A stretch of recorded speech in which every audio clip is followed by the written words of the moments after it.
Hello there, very good evening and welcome to your weekend primetime news bulletin with me, Shane Silva. Let's start off with a look at your headlines. Late Chief Prelate of the Asgiri chapter of the Siam sect who rendered great service to the Sasana laid to rest. The new government prepares for development.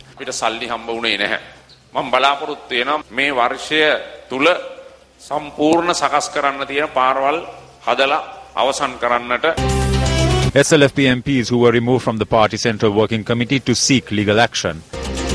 Use of measuring scales in bakeries made mandatory from the 1st of May, an announcement by the Consumer Affairs Authority.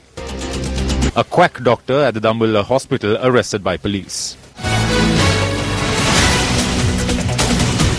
On to your stories in detail now. The late Chief Prelate of the Asgiri chapter of the Siam sect, the most venerable Udogama Sri Buddharakita Thero, who rendered a tremendous service to the Sasana for over 7 decades and etched his mark in the history of Sri Lanka, was laid to rest today.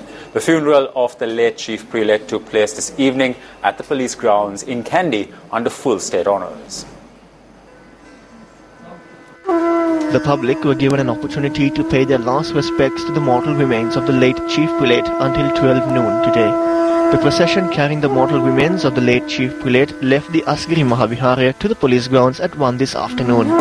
The Diyavadana Nilame of the Temple of the Sacred Tooth Relic, Pradeep Nilangadala, and the Basnaika Nilames of the 4 main Devalayas travelled in front of the procession.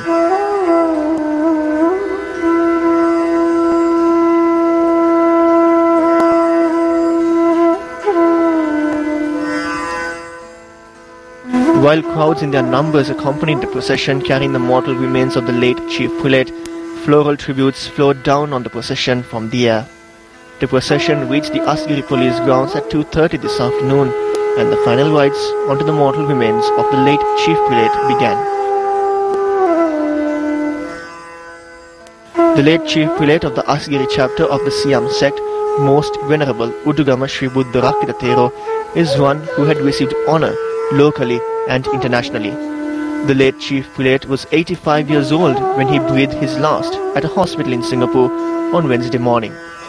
Born on the 17th of March 1930 in Udugama, Dambadeniya in Kurunagala, he ordained as Udugama Sri Buddharakita Thero 15 years later and commenced a monumental service to the Sasana.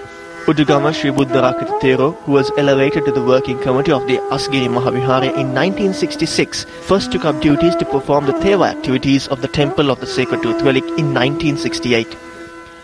In 1998, he was elevated to the position of Mahanayaka of the Asgiri chapter of the Siam sect.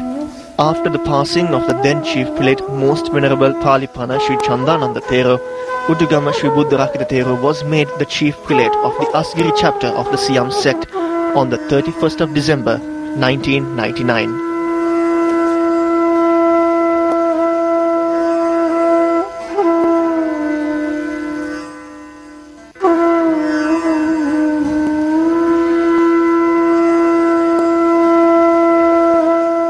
උන්වහන්සේ ගත කළ වටිනා භික්ෂු ජීවිතය. The life that the Most Venerable led as a Buddhist monk can be commended in many ways. Since the very moment he obtained the Upasampadava at the Asgiri Mahaviharaya, he was fortunate to do all the work with greater commitment. වීමකින් සිද්ධ කරන්නට වාසනාවන්ත වුණා. His passing away means a great loss to all of us. We console ourselves in this moment with the Buddha's words in Pali, Rupang Chirati Majjanang, Nama Kotang Na Chirati, translated as body of mortals decay, but his personal name and family name remain. The truth of this saying of the Buddha has been confirmed once again by life and achievement of the most venerable Buddharakita Mahanayaka. අපි ශ්‍රී ලංකා රජයේ විදිහටත් As the government of Sri Lanka and the people of this country, we are extremely saddened at this moment. The service the most venerable rendered towards the Sasana and society is immeasurable. He not only blessed the country, but also blessed the whole world. The character of the late Chief Prelate sets a fine example to the new generation of Buddhist monks. තරුණ නව භික්ෂු පරපුරට අපවත් වී වදාළ මහානායක ස්වාමීන් වහන්සේගේ උතුම් වූ චරිතය මහා ආදර්ශයක්.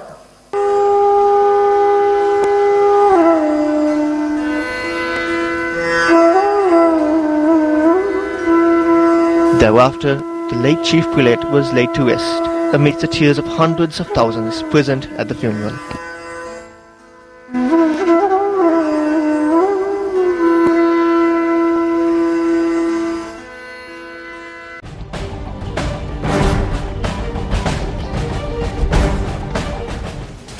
President Maithripala Sirisena says that the government will give priority to the upliftment of the agrarian economy. The president made this statement during an event held in Valikanda, Polonnaruwa. The Sevanapitiya weekly market, which comes under the purview of the Valikanda Pradesha Sabha, was handed over to the public by President Maithripala Sirisena. This weekly fair, which can facilitate 350 traders at any given time, comprises of many other facilities and was constructed at a cost of 20 million rupees. The president, who vested the weekly market to the public, later engaged on an inspection tour and spoke with vendors.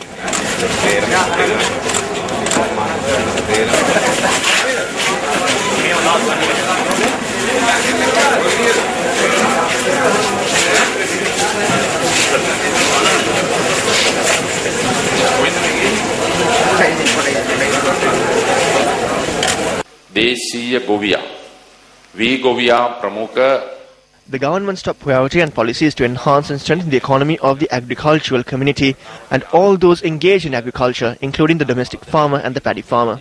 As a government, our economic policy aims at providing strength to the domestic industry and the domestic farmer by guiding them in the proper direction. During the previous government, no matter how many roads were constructed, no road was constructed in this area. I expect to complete the full construction of roads in Valikanda during the course of this year and to commence providing funds for it. සම්පූර්ණ සකස් කරන්න තියෙන පාරවල් හදලා අවසන් කරන්නට ඒ සඳහා අවශ්‍ය මුදල් ලබා දීලා. Coming up on the news tonight. Newsfirst revisits Miriabad the Koslanda days before the dawn of the Sinhala and Tamil New Year. A Newsfirst special report coming up later on in the news.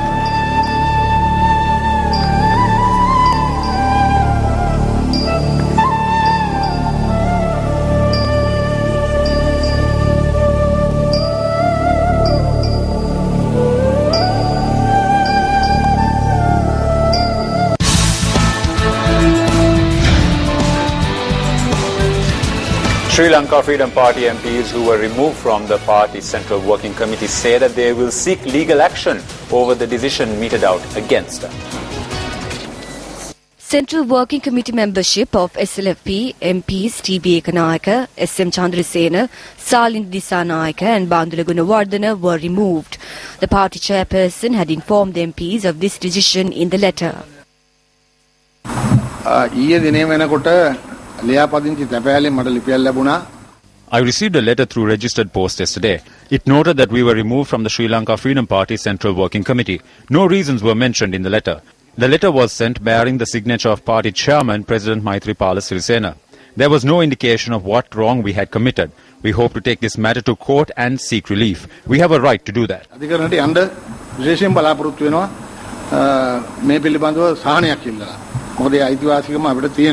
Speaking to the media today, Ampara district organizer of the Sri Lanka Freedom Party, Eastern Provincial Councillor Vimla Veera Disanayaka said that he will step down from his position as a mark of protest against the decision that was made. Today I am stepping down from the position as the SLFP organizer for the Ampara district. The letter in this regard cannot be produced because it is a holiday. However, the letter has been prepared. Once the holidays are over, I will hand over the letter to the party.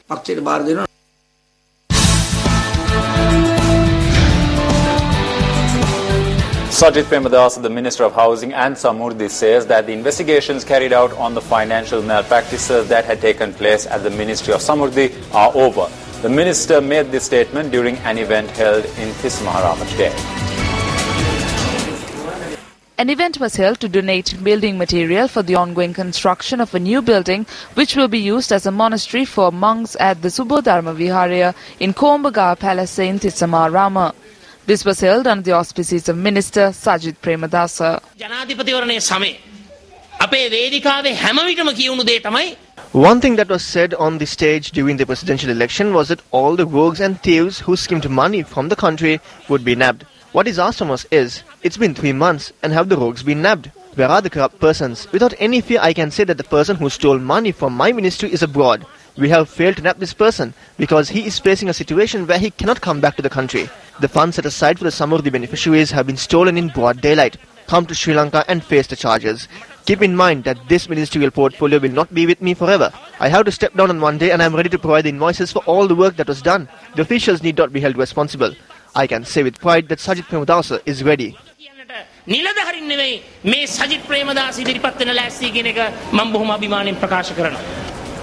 The following are some of the views expressed by political representatives at different events held in several parts of the island. When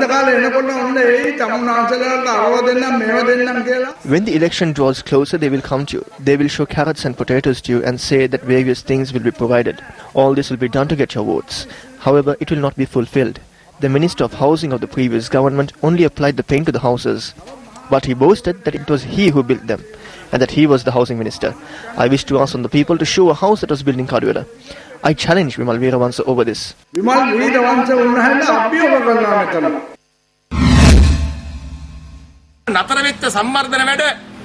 development that was stalled can recommence. Last week I told that it will begin. We know that the United National Party has no interest in the Hambantota harbour and the port. However, now there is an interest. 2 ministerial portfolios were given to our members. We have the opportunity to take measures because we too were included into the list of ministers.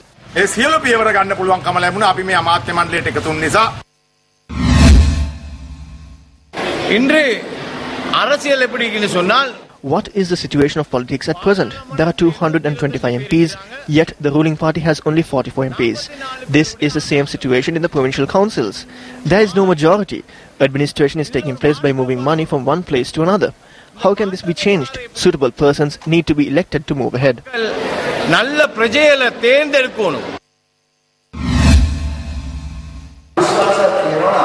I believe that we will be able to pass the 19th Amendment to the Constitution through the courts. Let us end the time where work was distributed on a party basis, where employment was provided on a party basis, and where the village work took place on a party basis. Let us take this country forward in a just manner.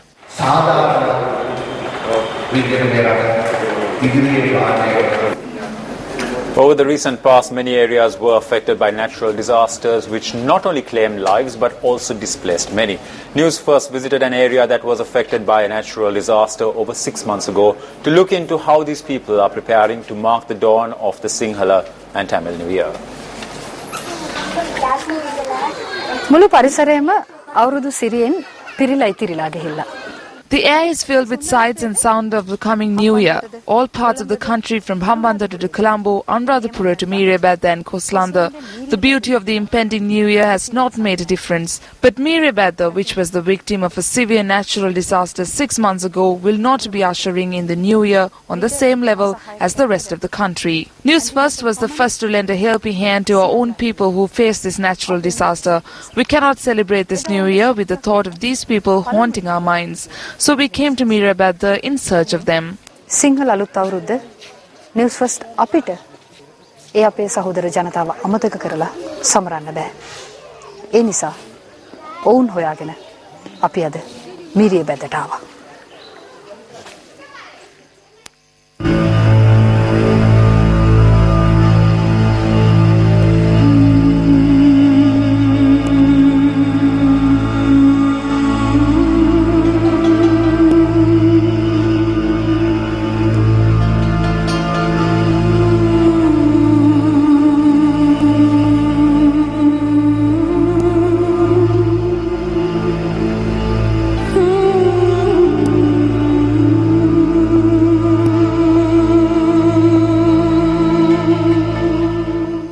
bitter memories of the natural disaster which transformed Koslanda into a mound of earth were forgotten temporarily as 97 affected families were moved to the Markanda camp in the Ampite state. Over 300 people are living in 55 rooms measuring 10 by 10 feet each. Their lives touched us as they broke into a cordial conversation and broke down in tears when they saw the Newsfirst team reach the temporary shelter. It's been 6 months since this tragedy etched a mark in their lives.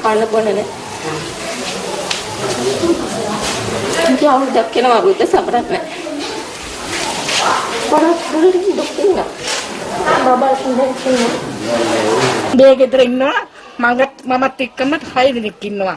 අර අල්ලපු ගෙදර එක්කෙනෙකුටත් නිදාගන්න ඉන්න නැතුව අපි තමයි මෙතන මේව කරන්නේ. මේ මෙතන කාමරේම මේ මෙතනින් තෙමෙනවා මේ හරියෙන් තෙමෙනවා. The lighting system that provided a form of light in this camp stopped working over 3 days ago, leaving these people in total darkness when the sun sets.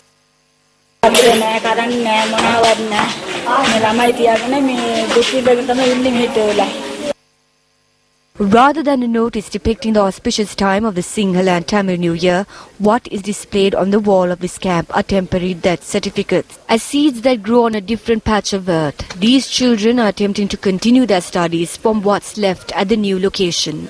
This attempt made by these children clearly defines that they are the future.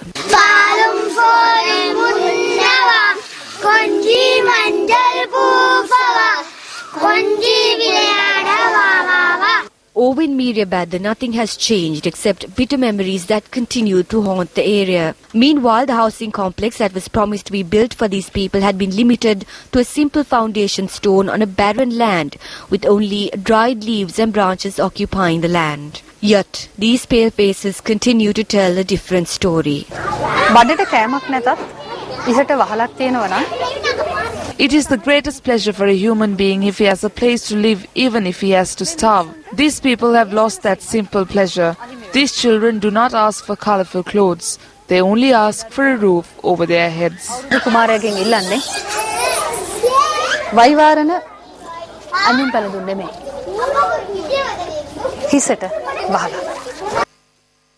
The residents of Miriabad who witnessed the loss of life and property are continuing to survive with hope simply by gazing at the remnants of the natural disaster. Welcome back to the news. A quack doctor who attempted to enter the operating theatre of the Dambulla-based hospital was arrested by the police today. This doctor had entered the hospital with a stethoscope in hand. As the senior doctor at the hospital had felt suspicious over his presence, had questioned him and later handed him over to the hospital police post.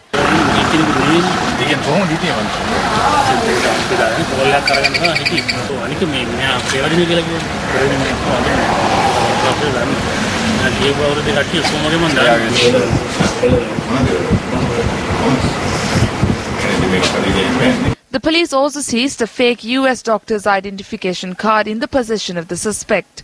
The suspect is a resident from Madaragiri and was produced before the Dambulla magistrate today and remanded. Locals from Digawapi Ampara who have been victims of the threat of wild elephant attacks for over a quarter of a century charge that authorities have failed to provide a solution to this issue.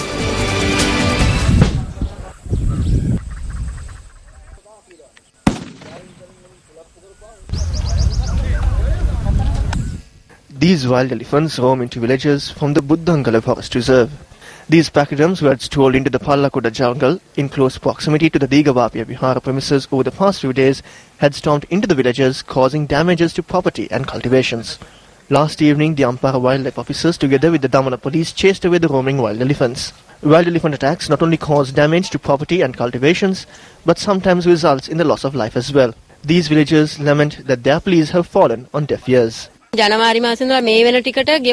25 houses were damaged since last January. Elephants come into the village at around 6:30 in the evening. We are helpless in this matter. They would not even give us ammunition to scare off these wild elephants.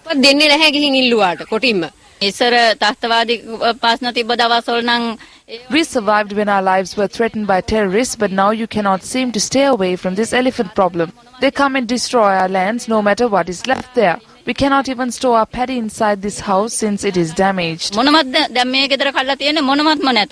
Even though an elephant fence was to be erected in 2009, it was interrupted when a group of persons took residence in the Pallakuda area without permission.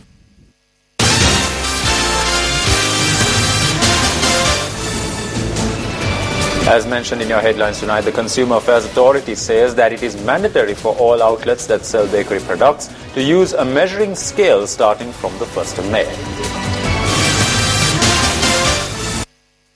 The Consumer Affairs Authority notes that this decision was made subsequent to numerous complaints received to the authority with regard to discrepancies in the weight of bakery items. The Consumer Affairs Authority added that through this, consumers will be able to weigh their item prior to purchasing the good and will therefore enhance the relationship between the customer and the business. The scale must be approved by the Department of Measurement Units, Standards and Services. The authority issuing a communique noted that a gazette notification will be issued in order to make it compulsory to produce a scale. Chinese assistance, Pakistani assistance helped us a great deal in that conflict when we did. Do you think we are moving away from the east and getting close to the west? We can't avoid it, we can't escape it. So you can't blame the international community. We ourselves need to respond to it. What is the way forward for a country like Sri Lanka? 10 years in the UN system, 5.5 years as a diplomat. What is the way forward?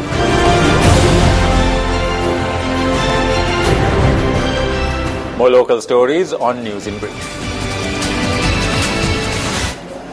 An unknown group had stormed into a land owned by a businessman in Thuthiripitigama in Variapula this morning. Our correspondent said that the group had caused damages to several vehicles and the security post and also assaulted several employees. This coconut estate has been purchased by a businessman several days ago.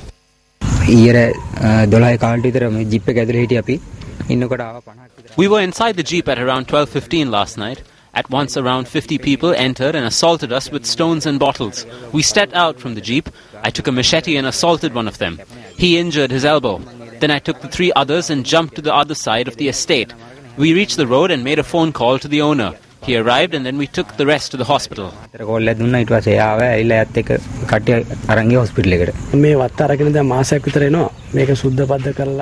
I purchased this estate over a month ago. We plan to clear the land and start a cultivation. At around 12:15 at night, a group of thugs had stormed in with stones, bottles and machetes. They had caused massive damage to the property. The injured employees are currently receiving treatment at the Kurunegala hospital.